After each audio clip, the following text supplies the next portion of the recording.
Welcome to Ecomm Cowboy. This is D2C's daily show where we talk about one thing and one thing only. That's what's now and next in e-commerce.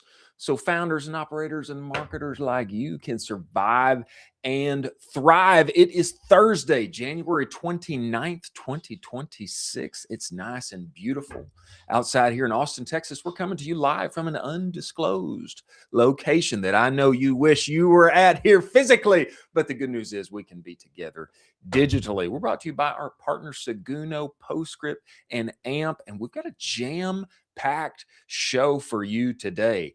Eric Bandholz, co-founder of Beard Brand, is going to join us. Max Grantham, CEO of RevScale, is going to give us insight on email marketing in 2026 and what it looks like to be a successful service partner in today's day and age.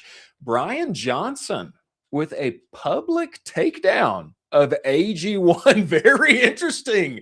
The internet debates in a world where memes make millions and people like following people instead of brands. Does AG1 stand a chance? Maybe Andrew Huberman will enter the conversation. We shall see. The confused customer never buys. Sarah Levenger brings us sage wisdom in a tweet we will cover later. And we finally are going to get into, hey, it's Alex's takedown, breakdown of why women don't like your ads. We're going to dive into the female psyche as provided by Alex. And we've got a very exciting something coming up that will be announced to you in the very next few days. My partner in crime, Colin, will join us a little later. And before we get there to him, we're going to get into this article. Now, the real question is, even though drop shipping demons and direct response goats may be printing fat M's with lean teams, they may not be doing so by selling to women. That's what we're getting from Alex's article here. And this is so valuable.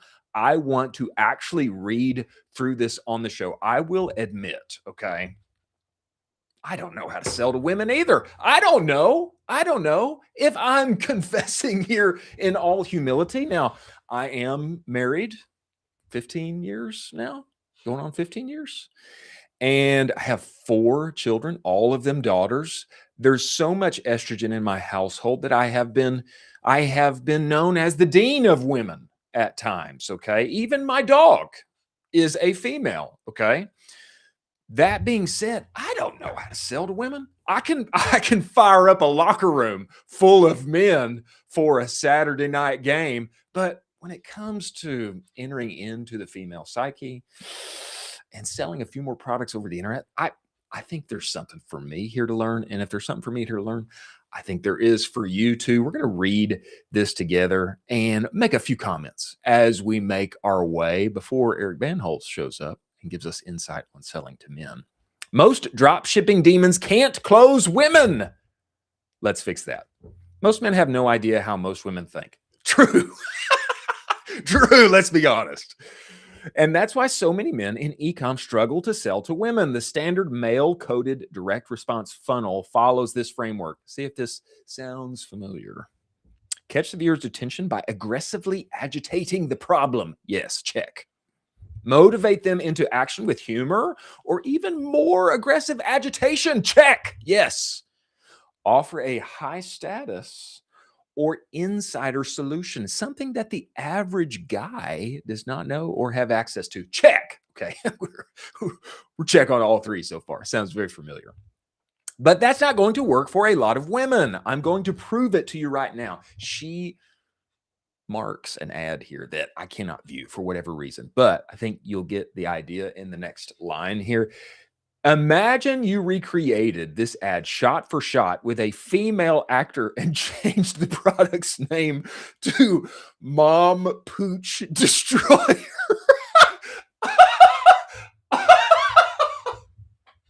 Mom Pooch Destroyer. Now, how many of those do you think you're going to sell on the World Wide Web? Maybe 2. Okay. Not very many. Okay. I don't think there are a ton of females that are coming out of the woodwork for Mom Pooch Destroyer. Do you think that would work? Really? What happened the last time the woman in your life asked, do these jeans make my butt look big? The female approach to problem solving, how she frames a problem, how she seeks out help, even what she considers a problem is different. This is so needed. Okay. This is good for me. I think it's good for all of us if we are going to solve real problems for women who are perusing the internet, about 50% of the world. We need to know how to enter into their frame of mind in a way that's actually helpful. Because the real truth is we all like ads. We all love having our problems solved. What we don't like are irrelevant ads or things that have nothing to do with us, are boring and are not entertaining. And so there's half of the globe that approximately that needs what you have. The question is do you know how to introduce it in a helpful way? I think the case is, and the cases Alex is making, I agree with her, that most of us don't. This is the media female approach to problem solving. Okay. Let's see what she has to say. Seek validation. Number one, she doesn't need problem agitation. She's probably beating herself up daily. Okay, true. Okay. This is real life. Okay. If you have a mother, if you have sisters, you've had a girlfriend, you got a wife, okay, they're probably already beating themselves up a lot over whatever the issue is. This is real deal. I appreciate Alex laying this out clearly for us. Number two, maybe intense, aggressive agitation of the problem, not the best way to enter. Okay. Number two, use social proof as a filter. She's been getting marketing messages since her teens. She needs more than a headline. Number three, seek out community. It's easy to stick with a course of action when you know that you are not alone. This reminds me actually of Obvi's giant Facebook group that runs wild with women who love their product, use their product, and want to have, better hair, stronger nails, better looking skin into ages to come. It reminds me of that community. A lot of direct response copywriting advice I see on here is agitate the problem, twist the knife, sit in the problem longer. I would phrase this as you suck. It sucks to suck. You really suck. What would it be like to not suck? That's how you sell to men. Okay. This sucks. It sucks. You could be like this. Don't suck. Okay. That's how you sell to men. Agitate the problem, twist the knife, and then call them to rise above. I'm going to help you get here. Here's how you do it. That's a different approach here. That's going to turn a lot of women off. As mentioned above, they're already staring in the mirror and twisting the knife every morning. I'll say for myself, I can't speak for all men, but a lot of us, oblivious. Okay. We're focused on one thing and one thing that is in front of us. If it's work, I'm thinking about work. And then if it's after work, I'm thinking about dinner.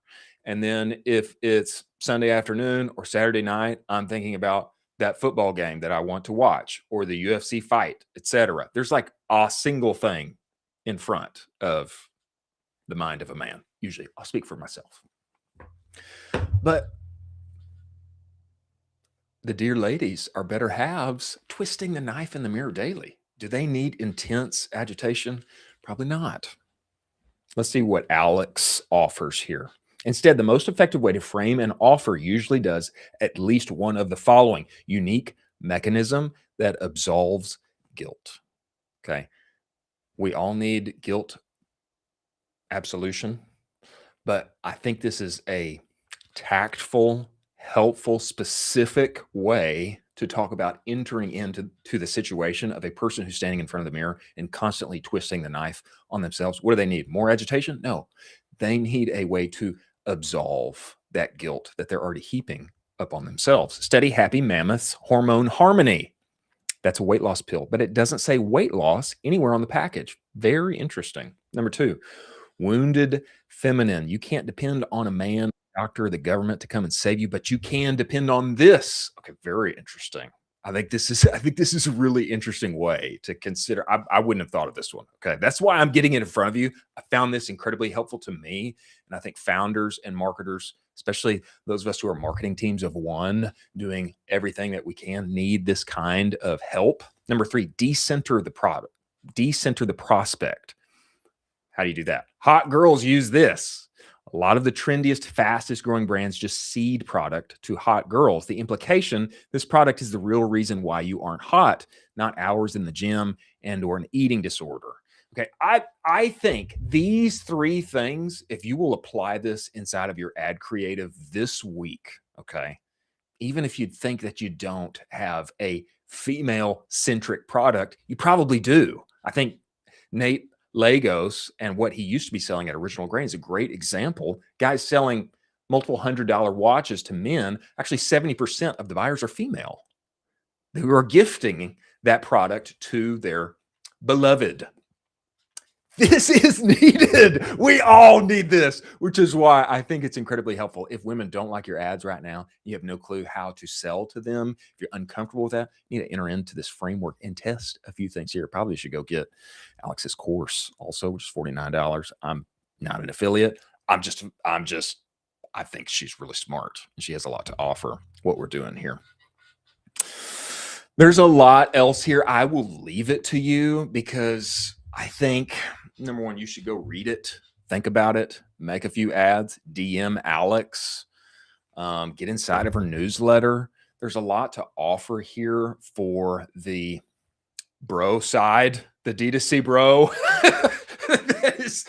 so many of us here, this is why we need, in my mind, female voices like this who can give us insight and help us sell to our better halves on the internet. So go read that, take it, apply some of that framework to your ad creative and see how it goes. Report back to us here. I'd like to hear about it. Moving forward, a very important person in my life and in, I would say, specifically the e-commerce life of Austin, Texas, has joined the show, but not just Austin. Very much abroad. I first got to know him as a YouTube creator is how I first got to know him, until later on thereafter, I actually got to meet in person. I'd say a 10-minute conversation actually gave me my entire YouTube strategy for the brand I was working in at the time. I am speaking of the one and only Eric Bandholz. Bandholz, get inside this show. Get in here right now. Yeah.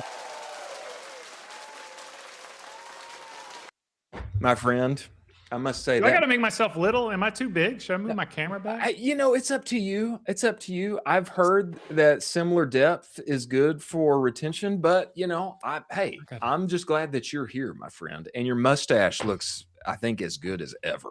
Yeah, and then I've got the. Oh, let me get mine. Got it? Okay, you got it? I gotta get mine. We gotta, yes. Look at that. Yeah. Huh? What do you think of that bad boy? Look at us. Just cowboys doing some cowboy things. I don't know what this bad boy is called, but that for sure has got a name. That flat bill on it there. It's that is sharp. Let's see here. Can y'all see that? Yeah, that's it. Looks like a Stetson. I've got a Stetson. It's a resistol. Oh, it's a resistol. Yeah. Well, it's sharp. It's all the X's, man. I've been wearing it, but the 40 X's. Eric, when I first got to know you, of course, I just knew you as a creator, a person upon the internet that I would stumble upon. And then as I got to know you a little more inside of the e-commerce world, of course, you had this unique angle for helping men love the man in the mirror, beard oil, the products, all the things. And the foundation of that, I really love. And I think it's true and it's genuine and it resonates with me as a man. Okay. And in the male psyche when it comes to selling to men. But, when I look at your website now and all you guys are doing now, I just feel like there's been an evolution as the years have gone by. I particularly loved this phrase that I saw there. Beard Brand is a fragrance house. disguised as a beard care company. I thought that was excellent. I don't know. I don't know if that was from you or who that was from. But if you would, man, would you step back and just give us some insight on Beard Brand, where things started and how things have developed over the years? Because I love where you guys are at right now. Yeah, we've been in the game a long time. And, this is actually kind of bringing back a little bit of memories being on Shark Tank. Look how professional you look. Aha! I feel like I'm talking to a pro here. Well, I am talking to a pro here. I love that. And so we launched way back in 2012. I had this idea for Beard Brand as a way to really help men feel confident about growing a beard out. And that was kind of the starting point. Like, if you can remember way back then, I don't know if this was the case for you, but for me, there's a lot of pressure to not have facial hair. Yeah, true. And so like Beard Brand was kind of really started to be like, all right, man, here's how you convince your wife to grow a beard. Here's how you convince your boss to grow a beard. Here's how to, convince your mom, who's probably going to give you the most flack about growing a beard. Yeah. And that was kind of our mission for the first, several years, is really helping guys make that transition. I think, our target audience was going to be more of like the professional beards. Yeah. Like, I don't think, construction workers and, bikers and all those guys had any issues growing beards back then. It was more of like the doctors, the lawyers. And basically we won. So it presented an interesting problem. It's like, what happens when you actually win the war? Like, what's going on? Like, you don't see anybody getting flack for growing facial hair anymore. And, for the young guys out there, you may not realize this, but when we were younger, like you had to grow it out, or you had to shave. Like, you had to shave it. You had to shave it. I mean, everybody, all the boomers, they love no facial hair, and it's very straightforward. Hey, if you're going to be a pro, if you're going to be a professional, you get the facial hair off of your face. You're not an underclass person who's going to be part of the permanent people that are left behind. You shave your face, and that was like, it's like the Yankees. You like sports. Yeah, I mean, exactly. They'll allow a little bit of mustache. Maybe. You get away with that, but everything else you gotta go. UPS, Disney, all these companies had like no shave rule or no beard rules. So a lot of those policies changed because they couldn't hire anybody anymore. It's like, wow. So yeah, I mean, you'll see UPS drivers now with facial hair. Of course, they want it neat and tidy, which I agree with. Yeah. So basically, like, Beard Brand went through a lot of evolutions. We really were one of the first players in the beard care space, and we kind of, helped build up the industry. I'm not going to take full credit for it, but we definitely had a lot to do with it. Absolutely. And so basically, the early days were about convincing people like why you need beard care. And then it got to the point where there were plenty of competitors. So it became like, why is your company different than these other players in the space? And now I think we're kind of, unfortunately for us, kind of on this plateau of interest in the beard care space. If you look at common search terms on Google, like how to grow a beard or beard oil, or, our company name and our competitors' names, they've all kind of like flatlined it to even dropped a little bit. So, how do you operate a business when your total addressable market, TAM, as we all like to talk about in space, how do you do that? And you see how we respond to it. Beard Brand is basically like leaning into the things that we do well among our competitors, which is develop incredible fragrances. And that's where we came up with that tagline. It's like, Beard Brand is a fragrance house, but at the core, our name is Beard Brand, and it's in our name. So we're not going to pretend to not be a beard care company. And I think like that's after a while of trying to get away from the beard, because knowing that there is this potential for the market kind of capping out. And we did that in a few different ways. We have a product called, we started using the product name Utility. Product. So we had a utility oil, utility balm, utility wash, utility softener. And we found that was kind of, a little, maybe it worked, maybe it didn't work. People didn't really know what utility was. So we've just gone back to like leaning into the beard. So we changed the utility oil back to beard oil. We changed our utility balm to beard balm, and kind of leaning into that, but then telling more stories with our fragrances and helping people kind of fall in love with the fragrance.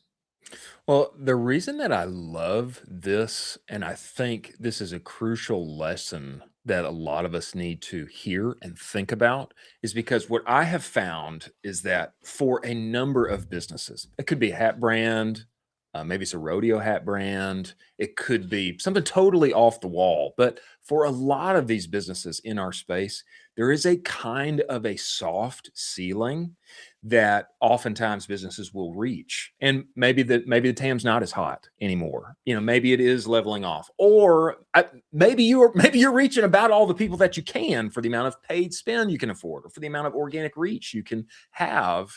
And it's, what do I do at that time for my business? Is it expanding product catalog? Is it reframing who we are and how we're unique in the space? And so I find this compelling, because I think, especially as men's beauty care, maybe I shouldn't say beauty care, but we call it grooming. As men's grooming expands, I think smelling nice is a really good other entry point that a lot of the other competitors in your space, I don't think or see are as compelling or as unique as you guys are. So I love to see this reframe, and I love to see this other entry point, because to me, it gives you another layer of uniqueness, and it gives you more ways to grow than perhaps you had before. Is that crazy? I mean, we'll see. We'll see. Like every idea that I have is always like $1 million idea.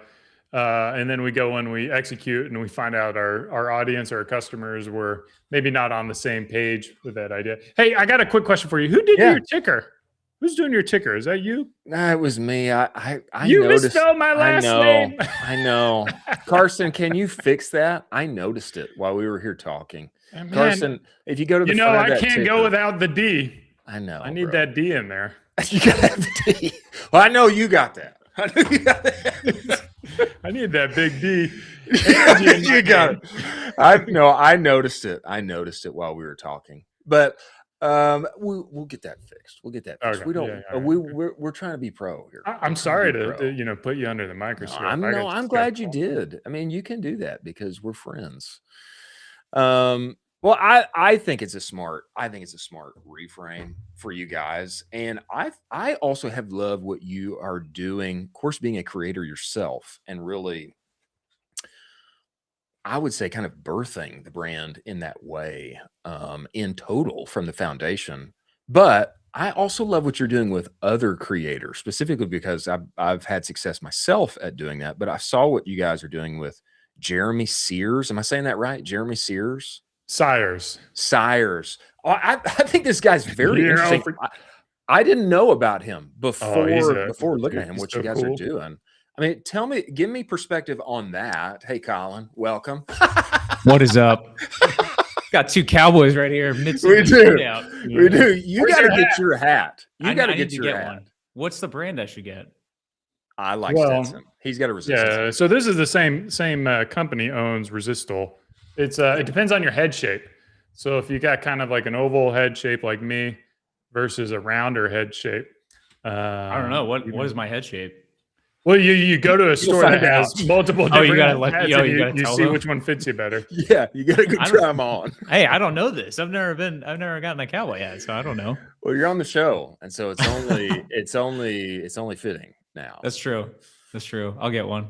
Hey, give us insight though, Eric, on involving Jeremy Sires and other creators or athletes, and how that has been effective, or how you've seen that play out for Beard Brand. Yeah, you know Ryan Fitzpatrick, right? Exactly. If you look on his show, you'll see some Beard Brand products on his shelf as well. The Fitz, the beard. I know Fitz magic. So I mean, for us, as a creator, you have unique opportunities to meet with other creators. And Jeremy, actually, I think he was a customer of ours for a long time. He loved Old Money as his favorite fragrance, and love it. Just ran across a video of him talking about his beard care routine and talking about our products and how much he liked it. And for me, that's always kind of like the first step is like, you want to find people who authentically like your brand and like your products. It just, I think consumers are smart. They can sniff out like a paid endorsement versus like authentically liking stuff. So he had done several videos recommending our products, and we reached out to him. And for us, it's kind of important to develop relationships with like-minded people. We're not in it to make the most money, evidently. But we are in it to enjoy the journey. And the journey is very enjoyable when you can build relationships with people who you admire and respect and enjoy spending time with. And Jeremy is one of those guys. Like we spent a lot of time together. If you go to his YouTube channel, he came into Austin. We did some whiskey tasting, and he's just a really great dude. So we noticed in our post-purchase surveys that he was driving a fair amount of new customers. And with that, we're like, hey, Jeremy, you want to do, a custom fragrance and see how it does? And sure enough, that custom fragrance did well. It's Bold Fortune. And it was a special edition that became a permanent edition. So it's been really nice to work with him and get exposure to his audience. So that was organic. That was organic. You weren't using like tool like Outer Signal or anything. You saw, hey, this guy's making content with our stuff. And then you look in the survey, hey, he's actually driving customers to us. Like, we should reach out and see about doing something more solid here together. Yeah. We did a solid together, I guess. Well, that happened with me. That the same thing happened with me. Max, gosh, I can't even remember the guy's last name now, but he turns out he was this super hot baseball player that every 12-year-old wanted to be. The guy was still in high school, and lo and behold, he's got 250,000 Instagram followers, and he's like driving people to us because he loved the product. So I love that kind of organic discovery. And those kind of relationships that have that authenticity and genuineness behind them, they yield real fruit, which well, not only that, you're able to also get through the ups and downs too. Like when you have a manufacturing issue, or, you're out of stock of something, or, like maybe you had a couple of bad customer experiences and those people complain about it on, YouTube. Like those things are going to happen in business. You're never going to bet 1,000. And, like to be able to build a partnership really is something that, kind of we do well. We've been able to maintain our relationships. And I saw you talking, we're going to be celebrating 20 years, my wife and I, my business partners and I. We're celebrating like 13 or 14 years, so it's like we do relationships well at Beard Brand because we're authentic. And, we also understand there's more to life than just making money. And I was, Chris Mead, he was on X just yesterday or today talking about like how he felt like he couldn't repost certain things because he was worried about, his nets being sold. Right. And I'm like, what's the whole point of building a business if you have to self-censor all the time? Yeah. Fair. So like, how do you build a business that you don't have to censor? And it doesn't mean you go around saying terrible things, but it means you can just be yourself, your true authentic self. And one of those ways is ideally you're not raising money.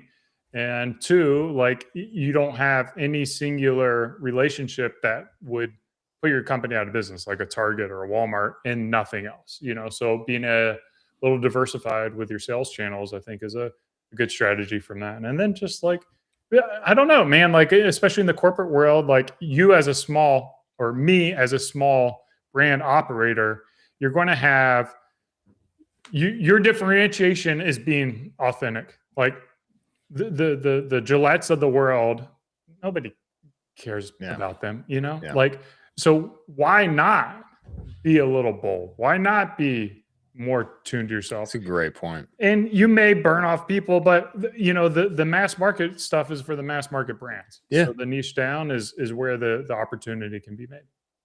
Yeah. Wow. I love that. Yeah.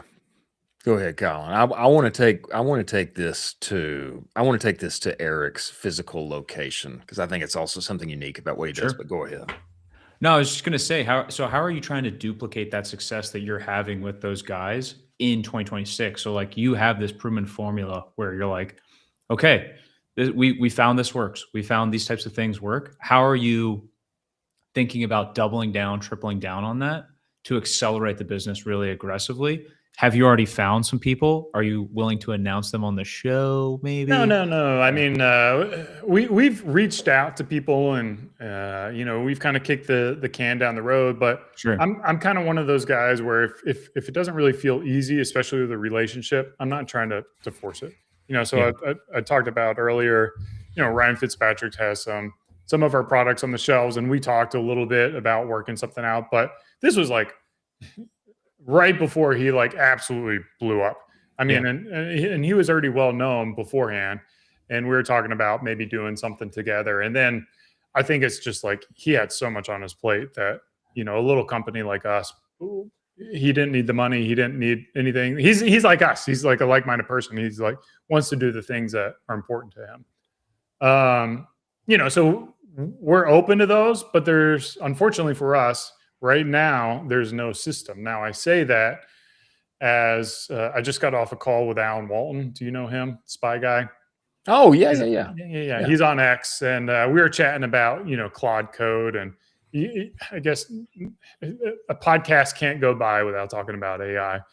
But in my mind, like, how can I build like internal software solutions that allow me to build systems to outreach and establish relationships with people who would identify and line up with our company as something that is on my blueprint from an operational standpoint, and see if we can build some of those systems to initiate some of those relationships, maybe outside of our core, because our core, as Chris and I were talking earlier, it's a small industry. Like in terms of like the beard care community on YouTube, is like me and two other guys who I might have pissed off. So, that's part of enjoying the journey. It's part of being free. Be who you are. Yeah. So we got into a little YouTube beef maybe about a month ago. And there's another guy. I guess there's four of us. But beyond that, there's not much. Like it's a really small niche. So I think for us, it's leaning into like our fragrances, our EDP. These roller balls are, absolutely phenomenal. We're innovative with them. We're using MCT oil as a base versus an alcohol. They travel really well. So we have like a unique product offering, and then our deodorant as well. I've got like my shirt here to kind of show. Whoopsie. So like most deodorants will leave, a white mark, whereas right here, I sprayed product here. Our utility deodorant doesn't leave any stains. Lasts all day long. That's great. This right here is a character from Denmark. We go to Denmark every summer. That's amazing. Yeah, John Dillerman, he's got like a penis that goes on forever. It's a children's show. The things they do in Denmark. Europe's a different place. It really is. Well, Eric, man, we love and appreciate you, and we appreciate you making the time. We know you're a busy man, but before you go, I would love for you to just highlight, take 60 seconds, highlight for us where people can actually come and physically experience the Beard Brand Barbershop. I mean, we've got people that are going to be coming in town for Commerce Roundtable very soon. In Austin, come to beardbrandbarbershop.com. We've got the best barbers in Austin. Unfortunately, you're not going to be able to do a walk-in. So you got to go early. You got to book early. Yeah, our barbers are booked up for weeks in advance as well. So flex. Flex. I mean, we do have the best barbers in Austin. And then it's our vibe. It's laid back. It's I know we were talking about selling to women before I came on, but it's an all dude barbershop. So maybe it's a little less PC if you're okay with a little bit of non-PC culture. Swing by the Beard Brand Barbershop. Nice. Some antics. And I think it's unique. I think there's real added value for having a physical experience that people can walk into and associate with your brand. To me, it's very compelling, and I personally love it. So I'm going to need to make an appointment. Come as well. All right, guys. Eric, we appreciate you. Thank you for coming, my friend. I look forward to seeing you soon. Yeah, see you on X. Peace. See ya. Wow. That is so Incredible. good. I think he deserves a hand clap. Don't you For think sure. so? I think we need to give that to him. I think we need, yes, we do.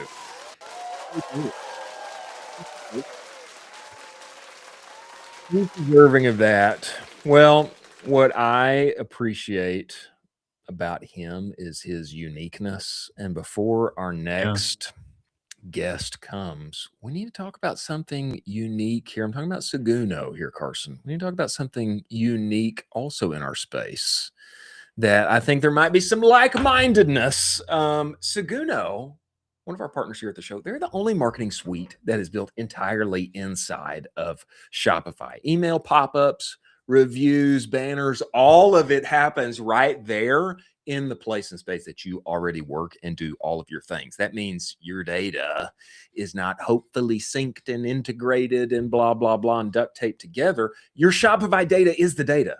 That's the beautiful part. And what I love about what they do is that, to me, this is really email 3.0, and it's designed and built for lean teams with big aspirations. And I think that's who the vast majority of us are. And that's why I love working with them and having them as a partner. One-click automations, any problems that come up, even honestly, just problems with Shopify, it doesn't even have to be Seguno related. You got real people who are actually available that you can contact and can be a help. They're not going to send you to a partner. They're going to help you themselves.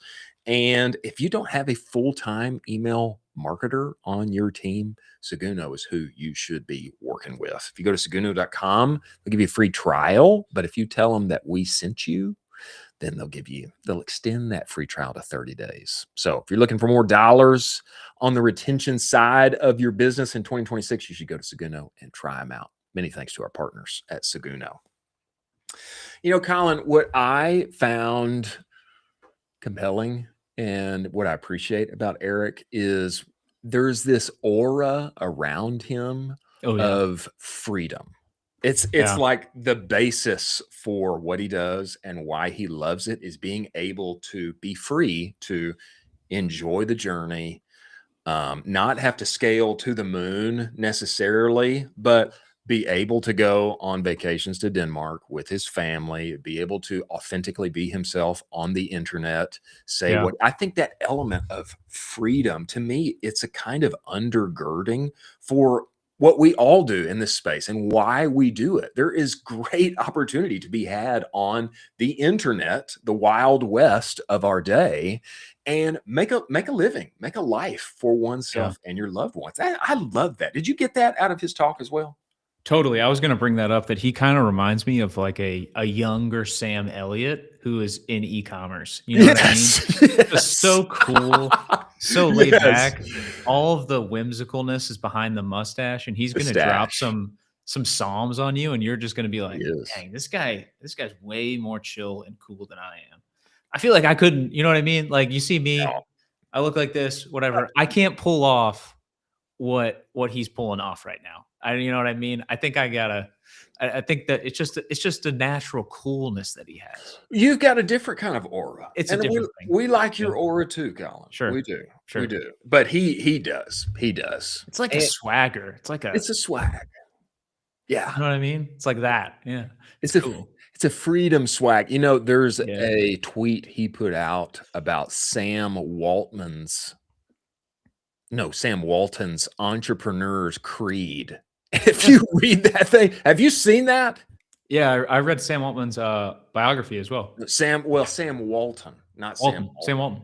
Yeah, the founder of Walmart. Walmart, exactly. So you know what I'm talking about. I mean, you read that thing and make you want to run through a wall, you know? Yeah. Sam Waltman used to go into Walmarts, get on his hands and knees with a tape measure and measure the lengths in between every single aisle to make sure they were perfectly lined up to fit the most amount of product on the floor. Fit it in there at like 65 years old, not just like, a young buck. He's in there like super pumped. Yeah. That's and that's why he's, energy. That's why he is who he was. You know what I mean? Yeah. And that's why Amazon, now being the behemoth that it is trying to take on, the Walton legacy. But I mean, it's like, can they even do that? I mean, hard to say. Hard to say. We'll see how it plays out. We have another beloved guest who has just come in here. I admit, I have tried to hire this guy several times. Okay. Ooh. I've tried. I have tried. And you know what? He just waitlisted me every time and gave me the Heisman. No, he didn't. But we have yet to be able to work together, but we've been on the verge of it several times. Maybe it will happen here in the future. I'm talking about one of the best email marketers in the game, CEO of RevScale, Max Grantham. Max, get inside the show. Get in here. Get in. Yes. Oh, I'm so fired up to be here, bro. Let's go. Look at this. Let's fucking go. Let's go. No, dude. Come on, guys. Energy. Fucking clock in, dude. Let's talk about email. Let's talk about D2C. Sorry, Sam Walton. You're talking about. Sorry, I didn't read that biography, but so we're talking about D2C. My God. Wow. I don't. Did you just add me, right? Yeah, you're in. You're in, brother. You're in. Rock. Wow. How are you That's guys the doing? energy. Right now. That's the Motion. energy we need. Dude, We on, need the bro. motion. I woke up at 5 a.m. and did yoga at 6. I surfed at 9. I just ate breakfast, and I'm firing all cylinders today, dude. I'm like ready to walk. I need that morning routine. Yeah, dude. Wow. I'm fired up, dude. Look at my Chakras are aligned for him right now. He is fully ready to just. Yes. Just like, We got the Frenchie. Let's go. Look at that. I love it. What are we talking about? How does this work? How do we do this? How do we? Well, We rock and roll. we do. And I see that you sent me a text before you. Yes. Okay. I mean, one thing that I want to talk with you about email, because obviously you're in it to win it. You're on it all the time. You got your own SaaS built for email and all the things. And I lean heavily email wise. I do. It's one of my favorite aspects of what we do. But one of your tweets caught my eye here recently. That's really what I'd like to touch on first. You were relating that you had a client who leaves. Happens to everybody. Okay. But as they went out the door, there was a little soft pitch to bring somebody on your team full time in-house to go and work with them. I think this happens more often than, a lot of us think. But just give me some perspective on, man, what happened? How did that feel? How'd you deal with it? And is this common? I've seen it happen a number of times. So most people have the situational awareness to realize, like, when you sign a contract or when you work with others, like typically in the agency world, any good agency should have a non-solicitation agreement baked into their formal contract, not usually separate, right? And sometimes they are formal and separate depending on the relationship. So I think half of it is like a mutual respect kind of thing where you wouldn't normally try and do that to someone. I think it's different when maybe it's like Ecomm SaaS or Ecomm to Ecomm, and someone's like, hey, my buddy works at Everlane. I want you to join this big hot new Ecomm startup. Like that it's more like what's the difference between headhunting and poaching, right? Where you kind of draw the line, right? So this guy basically hit up my account manager, right? And so he was like, hey man, we're taking email in-house. Love the work we did. Notice you're doing all the work. So wondering if, you guys could just, if you were interested, like let me know. And so my account manager screenshotted that and sent me that. Oh, wow. Yeah. Wow. Loyalty. Yeah. And so, I've been in the game like 4 years. Right. And so the old Max, right, the egotistical, Buddhist following, asshole in me would have immediately fired him, refunded the half of the retainer because we're like, we're 2 weeks into the 4 week where we end, right? And told him to go fuck himself, right? Yeah. But instead, once the contract ends and he goes in house, I'm gonna politely say like, hey, you fucking moron, like just so you know, that was like highly inappropriate. You are zeroing in on this person who may be responsible for your email channel, but who created the systems that allowed him to perform. who created the training that allowed him to perform, who provided him with the experience too, all baked.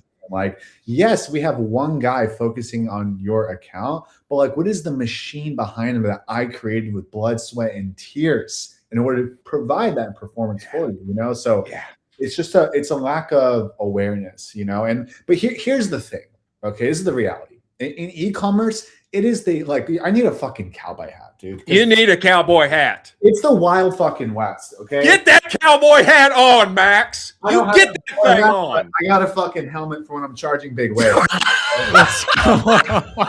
So actually, I hit the reef on this shit in my head. Thank God. Oh my gosh! Wow, bro, that's serious. Clock in. Anyway, what I'm trying to say is, commerce is the Wild West. There are no rules. No one gives a fuck about a contract. No one gives a fuck about your product. They'll take it. They don't give a fuck about proprietary blends. Look at Bryan Johnson right now shitting on AG1 while at the same time promoting supplement powder. It's like there are no fucking rules in this game. The only rules are the law of man, and the law of man is kill or be fucking killed. So at the end of the day, if that guy wanted to take my employee and pay him double, all the best to both of them, right? And so the corrective course of action is I tell his network and our personal friend group, because he's a mutual good friend of a good friend, like, hey, you know, what's up with this guy? He's kind of a fucking moron. And my friend's like, yeah, actually, he's done some weird things in the past too. I'm gonna let my network know too, right? So like, you know, the thing with me too, and how I've been able to kind of supersede this this Wild West of e-commerce is if you have a touch of professionalism, if you have a touch of like self-awareness and responsibility, it can take you unbelievably far, right? Because you're dealing with like a lot of like, I feel like mentally ill people and like children and like people who are incredible marketers, like truly some genius marketers, but from what I've seen, just very irresponsible people who have really low business acumen, right? And so you can kind of exploit that, right? And so for me, we just provide a good service at a fair cost. And you just got to be a homie and stand on business and rely on your principles instead of letting the dollar be your God, right? Touch of professionalism goes a long way. It goes a long way, especially in the Wild West of the internet that we work in. It's a crazy place, you know, like I've met the craziest people ever in person and online, you know, and that's what that is. So to be honest with you though, it's rare. I was kind of surprised that he did that. I've rarely encountered that. I've had a bunch of bigger brands I work with when I'm smaller and say, hey man, you want to work as my like director of Ecomm? Or like, you know, I felt like, you know, people really wanted to take me in-house from an early stage. And that was really, you know, something that would make me blush. You know, it was more of like, wow, like, thank you. I really appreciate you respecting me in that way. Yeah. But for someone to try and like poach my talent so brazenly is incredibly rude. Rough. Yeah. Go ahead, Colin. No, I was just going to say, I think a lot of people in the industry think in terms of weeks and months and not calendar years, and don't think about it as a career instead. And if you play the game with my plan is to spend my entire career in e-commerce, that completely changes how I'm operating within the environment. You know what I mean? If it's like, hey, I'm going to be in e-commerce for a cup of coffee, it totally changes your outlook on how you're going to operate within the industry. But if you're like, and I've said this multiple times, I'm going to be in here for almost forever until I hopefully retire and, you know, go on some farm somewhere and also surf in the mornings and do all the cool stuff. In Croatia. For you. Yeah. You think about relationships differently. You think about them in year periods instead of just week periods. Let me ask this, Max. Something that you said while you were waxing forth so strongly, which I appreciate and love. Something you said was very interesting to me. The rates, you know, there's a lot of hubbub on the Twitter feed as of late about flat fee versus percentage of spend or revenue driven. Yeah, give me your and RefScale's take on what is appropriate, what's most fitting there. I mean, I have my views, but what's your view? Yeah. So after this meet, by the way, I'm going to send you a clip of me talking about this 2 years ago. Okay. Let's go. All right. Tiered pricing and SaaS pricing and how predatory it is, and percent of revenue too. But that's honestly a different discussion. Right? Let's talk about like shared revenue versus fixed retainer. Yeah. Okay. Yeah. And so I'm going to use the example of my client, Van Man. Okay. Okay. Yes, Van Man. He's my first client. He's my best client. He has paid me handsomely in the past. And when we first started working together, he's like, hey, man, let's do percent of revenue. And I said, okay, just so you know, attributed revenue is inflated from open and clicks on the email channel, right? We're not talking about any of the other channels right now. We're just talking about email, where it's it's massively inflated. Let's not talk about iOS 15. Let's not talk about like Apple like auto opens, right? Because of the lack of privacy, triggering that. I was just like, look, I think it makes more sense if we do a fixed retainer. Okay, you pay me a fair wage, and I produce these emails and results for you, and you will crush it. And he's like, nah, I want to reward you in proportion. And I was like, okay, but this may not make sense one day, right? And so those first monthly checks were $700, right? When I was in the beginning, I was charging $1,500 to $2,500 for my clients. Now we're charging up to like $15,000, right? For brands who are doing millions a month, right? And so that scaled, right? It went from $700 to $1,500 to $5,000 to like $8,000. And then I was like, Van Man, why don't we change the fixed pricing? This doesn't make sense. I don't want to lose you as a client. Let's not do this, right? Even during Black Friday, when he had outsized months, when the discounts did not make sense, he would still reward me. And I've never had bigger retainer checks than from this guy. Right. Wow. And he knows candidly too. It's kind of like a bonus because he has a very aggrandizing brand. Very right. And I have showed extreme loyalty to him, and he's kind of like rewarded me in that way. Right. And so I present this edge case to you guys in order to fully flesh out this point to you, because I've learned a lot through this. Right. And the understanding is this. Okay. Fixed retainer versus percent of shared revenue has a lot to do where the revenue generation comes from. Okay. This is what a lot of people do in email, right? They'll be like, hey, we're going to do your emails, but we're also going to do your landing pages. And we're going to write copy for those landing pages. And you're going to run paid traffic to those funnels. And that combination of that landing page and email sequence results in that conversion and reduction in CAC that necessitates a percent share of revenue. And that is simply not true. Okay. That is just not true. Okay.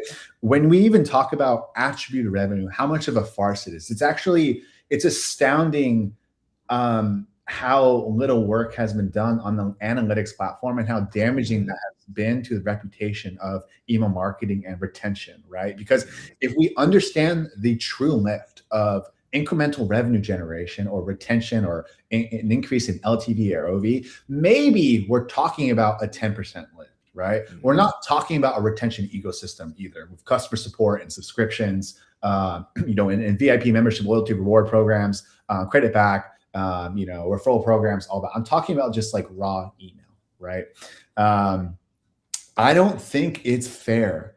And I think it's exploitative to charge your clients a percent of revenue because you don't actually know the net benefit that you are producing for them, right? Like people all the time, right? Or like, Max, I don't want to run a pop-up. And I'm like, fine, don't run a pop-up, but let's split test it, right? And I had one particularly data science driven client who used to work as an engineer at Google Labs, right? As a fellow, right? And then he became a partner, whatever, for this pretty cool, like a grip spray brand, right? It's called Edge Spray. And I've never seen someone more analytically driven. And it's always the people who think in first principles, like engineers and tech and all those guys who kind of come into ecom and really push the game, right? And so I kind of one of those types of guys I was working with. And so he did robust split testing with different landing pages, with pop-ups, without pop-ups. And he really was it was really hard for him to convince that a pop-up or email was having a net benefit, right? And then you get into the rabbit hole of like, the gold standard of like holdout tests, right? But like fast-growing brands, who really wants to do a holdout test. You're telling me I have 100K subscribers, 50K of them are buyers, and you want me to hold out 5 or 10K people and don't send them any fucking marketing emails at all? Right? Yeah, it's kind of tough. Tough not to do. And so it's like, yeah. And then how are you going to measure that? Well, I'm going to measure by segment performance. Well, what segment performance measured by? Well, it's attributed still. So we can look at Shopify data, which attributes the CLTV and, you know, the AOV and all that stuff. But like, I still don't know if I send an email to that person, whether they see it. One, okay, they open, receive, and click it. But two, did it actually get them across the finish line? Right? This is what I do know. Okay. And I have changed our pricing, and I finally finalized it in the last 2 years to reflect the actual customer journey of the agency relationship. And it's this: if you scale in revenue, no matter what, there is more work, right? You need more campaigns, more flows, and more third-party app integrations and technical work, right? That means there are more labor costs on my behalf, right? And so I have to charge more because of that. Because that gets into the conversation about an optimized email foundation, right? And so if you are trusting our team to create a optimal email foundation for you, right, that scales as you scale up, right? And so there are just more requirements for us to kind of get there for you, when you do, right? And it works both ways with tiered pricing. If you go down in revenue, right? I'm about to do this for one of my biggest clients. Right. He did, a couple million in November, December, and now he's doing, under $1 million now for January. Right. And his retainer is about to half. Right. It's also a retention technique for my agency. I charge someone, 12 to 15K. And then the next month I charge them 6K. And they're like, okay, wow. Amazing. Yeah. And so, yeah, there are a couple tools of the trade there with the agency relationship stuff. But for me personally, you could argue running paid ads, generating 1 million static ads, and generating, VSLs definitely provide the performance, because one good ad as a creative strategist, and I've done creative strategy too, right? I've run my own. Can take you off. I've run my own drop shipping brands. I'm in the process of launching a supplement brand right now, and I've dabbled in, because I've seen how popular creative strategy has become. I started doing it for a few of my clients, right? And my God, how much fucking work goes into creating something. Right? Like, you want a good ad that converts, it takes blood, sweat, and tears, and like praying to every fucking God. Like, it's the hardest thing I've ever done in my life, right? Not easy. A lot of prayers. Yeah. Prayer. Whereas email, it's just like you test a bunch of angles, test a bunch of campaign styles, and you're probably going to get a lift in revenue. And I think I want to quote Cody Plofker from Marketing Operators, where they had a whole argument about retention as paid, media buyers, specialists, some of the best media buyers in the world on Marketing Operators. And Cody basically had a nihilistic point of view about retention, where he couldn't prove to himself that retention had a net benefit for his brand, and it's like, but that doesn't mean that it doesn't not help it, right? Because you think about retention in terms of like an ecosystem, right? That like kind of feeds all those other channels and helps the media buying and informs a lot of things. But you can make an argument for sure, I think, with creative strategy. I have a few friends who make, just as much as me, or I have around 40 clients, right? And they have like 5 or 6 clients because they get a % of revenue. And honestly, I think they kind of deserve it, because you can really pinpoint the reason that I can't do it. I can't do it. I'm as a buyer. Oh boy, I want that flat. I'm just saying, I want that flat fee. I can see the argument, right? I could Yeah, see. yeah. No, I get it. Yeah. I get it. But if you run the numbers, though, it's kind of like, why the fuck am I paying you 60K this month? Because this ad is like 800. Which leads to churn. And Yeah. I mean, I think the point you brought up earlier about dynamic pricing, meaning also going down, that probably helps with churn. But I have to say, as a buyer, I'm in the flat fee camp. I really am. Yeah. Before Max gets out of here, I want him to talk more about Van Man and that restaurant. But anything else on your side you want Max to hit on before he gets out of here? Well, I was going to ask him specifically about the restaurant, and if I know he probably can't share a lot of the actual metrics that's going on, but like, as someone being in the account, do you immediately see the lift where you're like, thank God you guys launched this restaurant. I want you to launch 4 more restaurants because there's this huge halo effect that's now happening with the brand that's super beneficial to both yourself and also the founder of the brand as well. So personally, I haven't really seen anything, but I'm close with Jeremy, right? Like we talk a lot. I consider him a friend. And by the way, the restaurant is freaking incredible, dude. Man, it looks. That's what we've heard. That's what we've heard. Like, yeah, I went with my buddy Grant, and we said like, hey, when this opens like 6 months ago, like we gotta go, right? Yeah. And the patties it's basically like a based In-N-Out. So like, but like the patties are grass fed, so it's like it's just a little bit like tastier, you know. It's not kind of like crunchier and saltier, and there's less taste. It's more just like In-N-Out sauce. And they have like a raw milk beer tap. It's so funny. No, they do. It's like a beer tap, but it's like raw milk. That's crazy. And they have some really insane memes over the years that they have like framed, right? Oh my gosh. He's got memes on the wall. And then to your point, they have like a long bar, and then they have like all their products laid out. Right. I love that. Right. And so Van Man is using, so his idea is, the way he explained to me is he's like, why don't we over promise and over deliver? Where we said we want to do nose to tail. We want to change food, and we want to change, personal, care forever. And how can we do that? To own every supply chain in the world. It's like this crazy Van Man vision he has, right? And so for him to make a joke and say, we should do Van Man burgers one day, it was just a meme he came up with. He sent me some ChatGPT meme he literally made of like a old school McDonald's that said Van Man on it. And he's like, write an email about this. And I was like, cool, Van Man burgers, right? And I was like, that was like a year or two ago.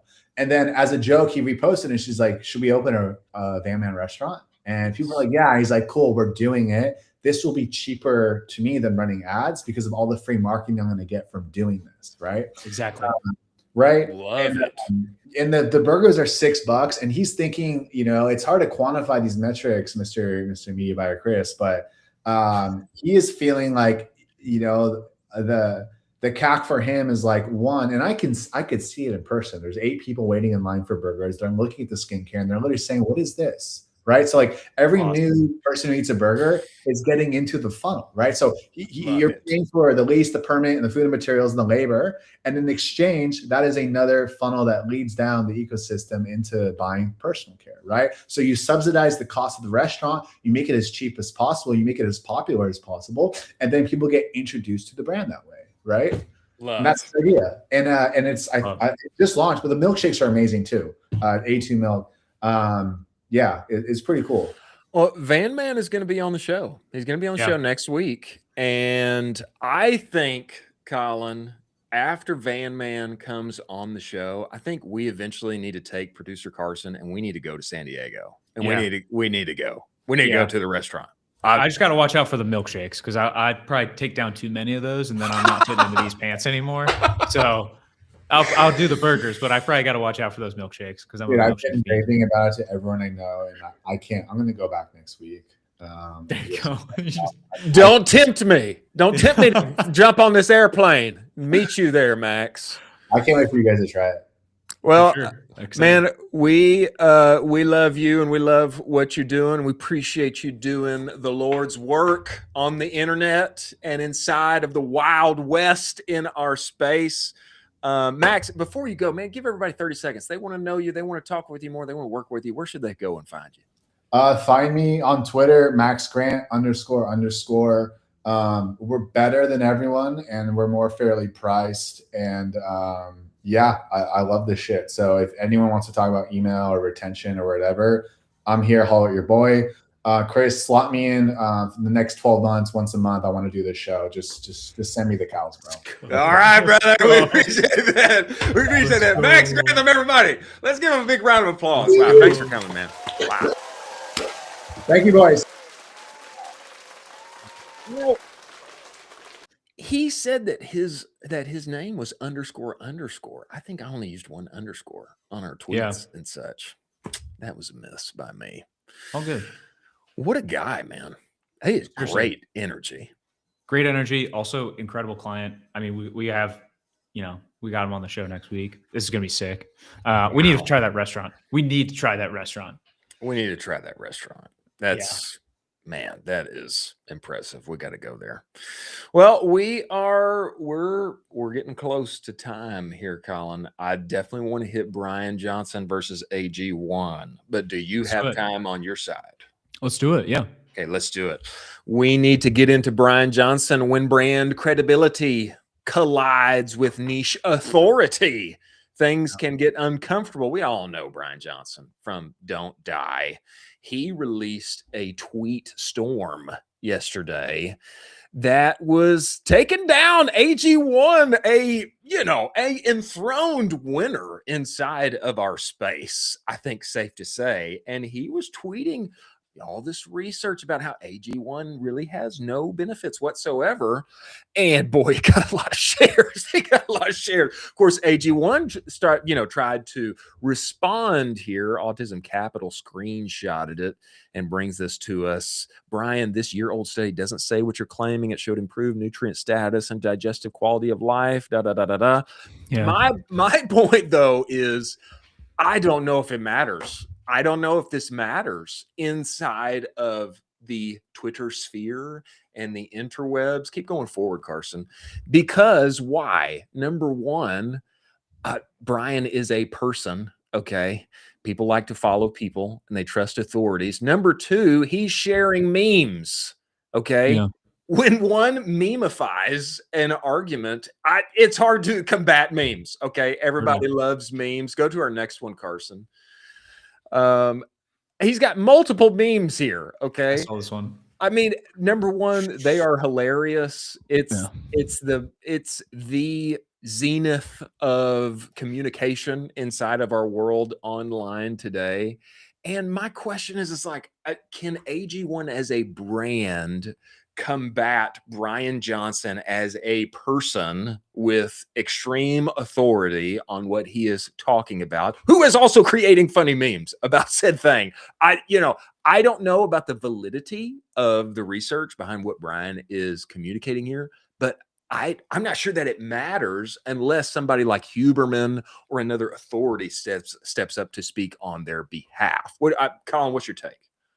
Yeah, I think this is a really, really important thing we have to address, specifically within the supplement community. This is stuff that you're putting inside of your body. You have to know exactly the validity of these ingredients, and you have to know if they're going to be good for you or not. I like the fact that Bryan is basically showcasing data. He's saying, a lot of people called him out and were like, "Hey, he also has he's got a mix too." He didn't plug that at all. He basically is just showing the data and he's saying, "Hey, this is what I'm seeing. I think you guys are overpaying here, just to let you know." And he also he offered some alternatives that were super, super cheap. I think there was like two of them. One was like $20 a month. The other one was like I think $30 a month. But it was just random little stuff that he was offering, nothing related to him. I think data and, not calling out these companies, but understanding the actual validity of what the company's offering is super important moving forward. I also noticed that people were calling out, "Hey, I mean, you're taking down this competitor and you've got your own product," but I didn't see where he plugged it. He did not plug it. Never correct? Plugged it. Yeah. No. He just plugged some other kind of alternative that was like chicory something and that's what it was. Much less, and put that out there. I can see people's point, like, hey, kind of an unfair takedown. Not sure that the research is valid. I wonder what AG1's response is going to be. Maybe it's nothing. Maybe it's nothing. Sure.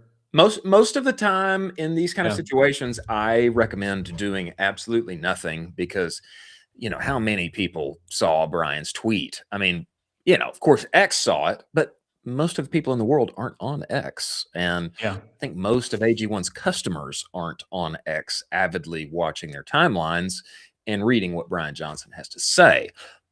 But if this becomes a kind of extended campaign and maybe those memes make their way to Instagram and on billboards, I mean, if this were to continue, I could see where it becomes a problem. If you're in their shoes, what would you do? Would you do nothing? If you're an AG1's team today, what would you do? You basically just do nothing. I mean, this is within an ecosystem within an ecosystem.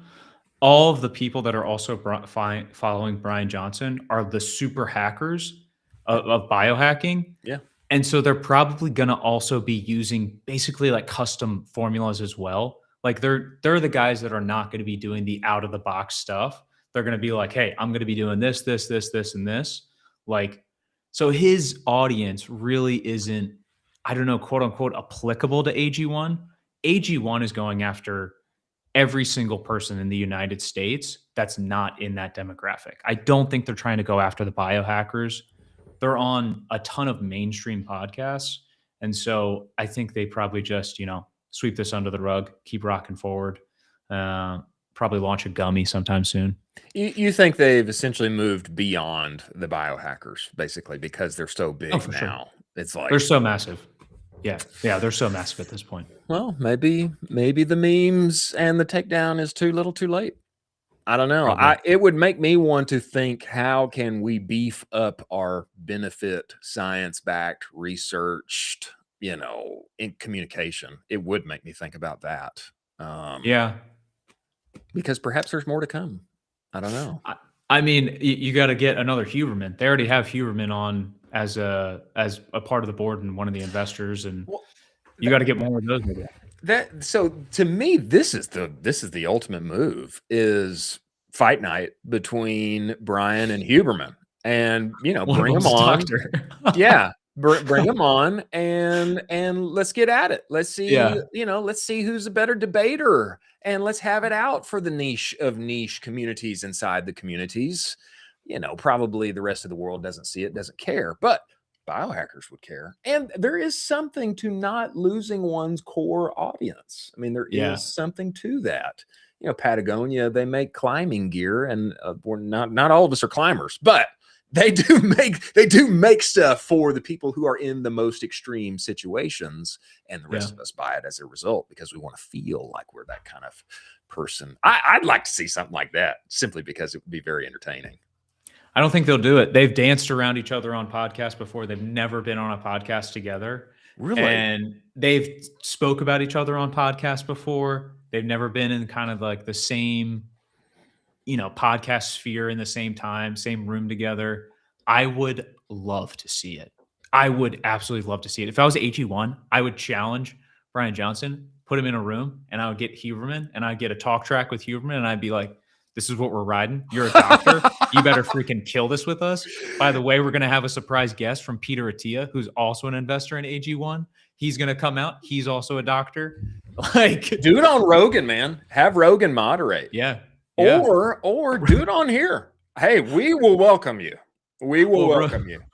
Rogan has already been an influencer for AG1, so it's slightly biased at that point. Well, so a guy like Bryan, he may see the home field advantage. He may see the home field advantage. Say, hey, it's the playoffs, baby. Sometimes you got to play an away game. I get it. I love it.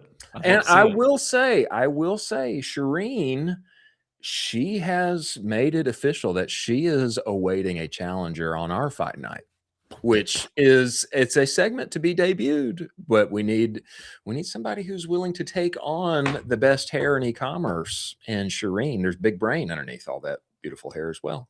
So I love it. Let's do it. Challenge has been issued. Okay, lightning round.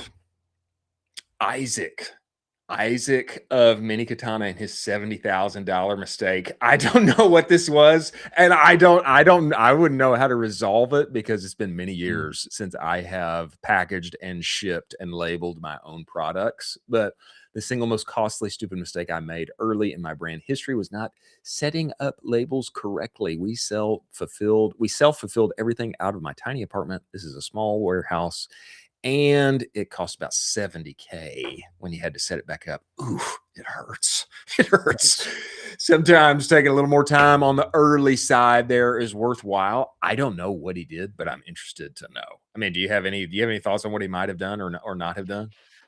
I've done this before, unfortunately, and I caught it early, but it sucks. Yeah, I mean, it's just not a fun, like, cool thing to do as part of building a brand is like set up your labels, but you should take a day and set up your labels really early on. It's not fun. It's not cool. It's not going to like do anything fun for your brand, but it's going to probably lead you to away from a huge headache moving forward. So, May save you some cash, save you And some some cash. headaches. Secondly, Ramp. I love this So good. marketing from Ramp. Oh, Free bald caps. And I ordered one. I have one on the way right now.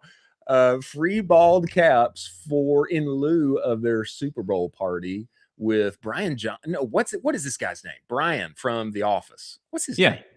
Bryan from The Office. I don't know. I know him from Kevin from The Office. Kevin so. from The Office. Okay. Yeah. Kevin from The Office. They've done an incredible campaign with him. And now they have this Super Bowl party thing with him on the back of another successful campaign. I ordered one and I cannot wait to rock it on the show. Lastly, Sarah Levenger on Too Many Choices. I loved this one. I think we should look at it. Go ahead and take away that lower third box, Carson. You know it's bad when Kristen Wig is complaining. This is why I keep telling brands to slow down. Do you really need all 81 flavors? She's responding to a video that we won't show now where I think so. yeah, let's not show, let's just skip it. But she's responding to a video where Kristen essentially is saying, I'm tired. I look at the 81 choices of popcorn that I'm trying to choose and at the grocery store, it makes me tired and I get nothing. Confused customer never buys. Too many 100%. choices leads to no purchases. Agree? Disagree? 100% agree. Confused customer never buys. That's why I just got my favorites. I got my favorites, and then it's really hard to break into that favorite. But once I got a favorite, I'm pretty loyal to that favorite. This is the way I work too. And I actually do think that this is a man thing. I think men are, they spend less money and it may be a little harder to get in there. But once you get them, you like keep them for the rest of your life. You're locked in. That's why I wear the same shirt every day. It's not the same shirt, but it's the same kind of shirt. Why? Because they got in my heart and they got in my wallet. And now basically sold for life. Well, many thanks to Eric Bandholz and Max Grantham for bringing the energy and the wisdom today. Many thanks to our partners. And before we go, I think we're missing talking about one of our partners, aren't we? Mm-hmm. I think we are. Colin, I'm going to say goodbye to you now. Thank you for coming, my friend. And let's go back here to who we should have hit. Let's go back to Postscript, Carson. Postscript, Focus is an amazing thing. Just one box for me, Carson. Thank you. Focus is an amazing thing. There's only one SMS partner inside of our space whose sole goal is to make SMS your biggest revenue generator, and that's Postscript. And the amazing thing about what they do is that they will take this dare. They are solely obsessed on SMS in and of itself, which is unlike others who will bundle 5 or 6 things together. And that's why they're able to get outsized results. On average, when people switch, they see an increase in revenue from SMS, about 22%. I saw a lot more than that, actually. Inside of a year, we became one of their top 1% accounts on their entire platform. Why is that? Because I actually let them tell me what I should do and did that. And it ended up working out. And it made me look like such a big brain marketer, especially as I was a new hire. Oh boy, they were singing my praises. And that would not have happened without Postscript as a partner and as a strategist. If you go to postscript.io/SMS-benchmarks, what you are going to be able to see is what do you do now? What you should be doing in 2026, and you get over with Postscript, and they are going to help you get there and make it, my friends. So don't waste your time. Make the switch. Many thanks to our partners at Postscript. Carson, before we go, I wanted to say one more thing here, and especially related to Bryan Johnson. To me, this underscores why every founder, if possible, especially at an early stage, you need to get on the internet. You need to talk. You need to become an authority. Much like Bandholz. He said he's been doing this for over 10 years now. And who are the authorities inside of beard care? It's about 4 people, and Eric Bandholz is one of them. Why? Because he has been active on the internet, recording himself and putting his convictions and his mission out into the world. Without that, if there's a problem that comes up, like in this case, Bryan Johnson, AG1, if he did not have that, like AG1 does not, who can speak? Who can combat? Who can enter into the sphere? Should it be wise to do? Who can get in there and mix it up with Bryan Johnson? You know, it comes from the brand account. It just doesn't mean as much. It just doesn't. I mean, I appreciate it. I appreciate it, but it just doesn't mean as much. They need a Huberman. They need a person of authority who has earned that credibility to stand in and make an alternate message, create a different frame, come in from a different angle, justify, debate. You need that. You need that. And if you, as an early stage founder, let's say you're 6 figures, you're 7 figures, whatever, if you can do like Dave Stickland has taught us, be comfortable, get on camera, do the thing, embrace the cringe, get over the lack of impetus or the scared feelings of, oh gosh, I don't want to put myself out there. If you can get past that, then in years to come, it will greatly reward you. And should opportunities or unfortunate situations like this come up, if you're on the AG1 side, you've got a voice. You've got somebody that can stand in and make a point. This, I think, is needed in our place and space today in the wild west of the internet, as Max described it. I think it's very appropriate. And without this, vulnerable, fragile, and you know, at the end of the day, maybe AG1 they don't need it. They're so big, and they're so large, so successful. They've done a great job. I think they're going to produce gummies. They've got other things coming out. Maybe at the end of the day, they don't need to enter into the fray, but at least you give yourself the capability if your founder or the face of the brand is on and active. They're a part of the board. They have ownership, etc. If you have a person like that, then you at least avail yourself the option. So in some sense, you need to become the creator, become the influencer, do it at an early stage. That way, years down the road, you've got that in your toolbox and you can use it should you need to do so. Before we go, I want to talk to you about AMP. You know, AMP is another partner of ours that I'm very thankful for. And the real question with them is, you, marketer, founder, operator, if you cannot explain how your business is doing inside of one dashboard or a sentence or two, I'm not sure that you really know how your business is doing. Is that fair? I mean, I know inside of teams, everybody's got their data spread everywhere, Google Sheets, Excel sheets, hither and thither. But how useful to be able to go to one place, visually pleasing dashboard, and be able to say, what is our CAC? What's our LTV? How are we trending to forecast? Where are we now? What do we need to do to get there? Their favorite tool of mine is Lifetimely, but they do so many other things that are all aimed at you being able to scale with confidence in 2026. Don't you want that? I do. This show, and the reason behind this show, is because we want the audience, the community, to have that confidence to hear from the best and brightest in our industry and to be able to use the best tools that are available to us so that you can scale with confidence. Green lines up and to the right, that's AMP. To know your numbers with assurity and scale with confidence in 2026, go to useamp.com and get on board. Test drive the platform. You'll be thankful that you did. Many thanks to our partners and our guests today. Seguno, Postscript, AMP, Eric, Max, Colin, my co-host and partner in crime. Good news is we will be here tomorrow, and we've got more exciting things coming. I'm still waiting for somebody to take Shireen up on Fight Night. That one's going to be exciting. From producer Carson and myself and Colin, thanks for joining us, and we will see you tomorrow.